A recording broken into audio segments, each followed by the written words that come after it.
जादुई जूता की कहानी।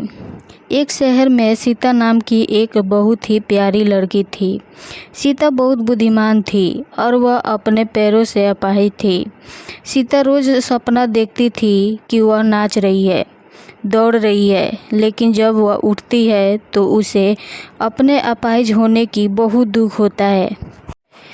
सीता अपने माता पिता की सभी बातों का पालन करती थी, जैसे सब्जियां खाना, होमवर्क करना, पौधे को पानी देना आदि। इसीलिए सीता अपने माता पिता को बहुत प्रिय थी। माता पिता सीता को बहुत खुश रखना चाहते थे, इसीलिए कभी सीता को समुद्र के तट पर तो कभी पार्क में ले जाते हैं।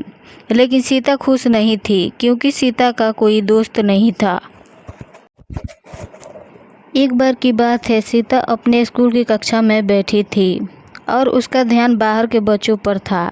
उसने सपना देखा कि वह भी बिना किसी सहारे के उन बच्चों के साथ खेल रही है। तभी अचानक टीचर की आवाज़ आई और उन्होंने बोर्ड पर लिखा स्पोर्ट डे। टीचर ने सभी बच्चों से कहा, कल स्कूल में स्पोर्ट डे है, सभी बच्चों को भाग लेना है। और बच्चों में से एक ने कहा, सीता को छोड़कर सभी भाग लेंगे, क्योंकि वह तो चल ही नहीं सकती।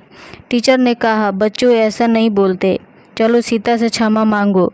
और उस बच्चे ने सीता से माफ़ी मांगी और सीता ने उसे माफ़ कर दिया।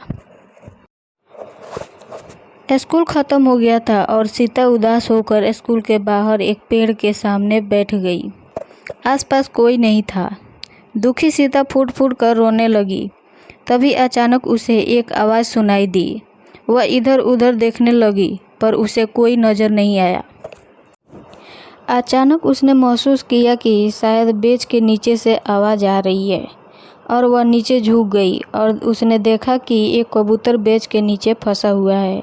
सीता ने कहा, तो तुम यहाँ हो, शायद तुम उस घोंसले से गिर गए हो और यहाँ फंस गए हो। चलो मैं तुम्हारी मदद कर देती हूँ। सीता उस नन्हे कबूतर की मदद करने लगी। उसने उसे प्यार से उठाया और उसे बेंच पर रख दिया। और सीता ने कहा, चलो अब तुम अपने घर जाओ। यह सुनकर कबूतर अपने घोंसले में चला गया और कबूतर की माँ उसे देखकर बहुत खुश हुई। कबूतर की माँ ने सीता को कहा, धन्यवाद, तुम बहुत अच्छे हो। तुमने मेरे और मेरी बच्ची की मदद की है। मैं तुम्हें एक उपहार देना चाहती हूँ।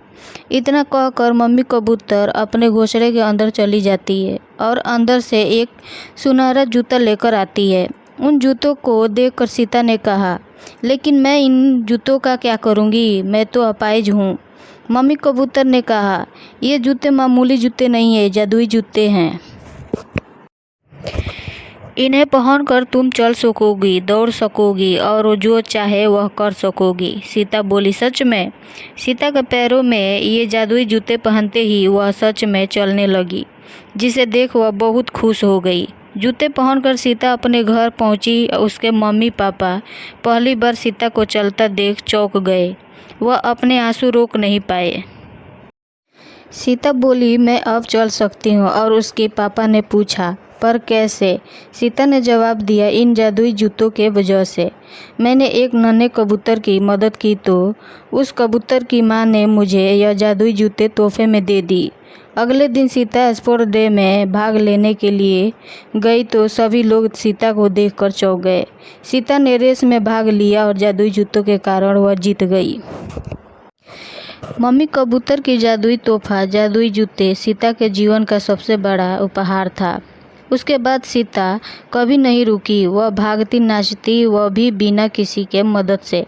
अब सीता अक्सर मम्मी कबूतर और उसके बच्चे से मिलने आया करती है। सीता ने कहा, आपके दिए हुए जादुई जूतों ने मेरी ज़िंदगी बदल दी। अब मैं बिना किसी के सहारे चल सकती हूँ। अब सीता का हर सपना सच हो गया था और सीता खुशी खुशी अपना जीवन बिताने लगी। इस कहानी से सीख, जादुई जूता कहानी से यह सीख मिलती है कि दूसरों की मदद करने से खुद की मदद होती है। यानी इस कहानी को सुनकर आप उन सभी की मदद करें जिन्हें मदद की ज़रूरत है, और किसी को मुसीबत में देखकर कभी नहीं भागना चाहिए, बल्कि उसकी मदद करना चाहिए। अगर आपको ये हमारी वीडियो पसंद आई हो तो हमारे चैनल को लाइक, कमेंट, सब्सक्राइब करना ना भूलें।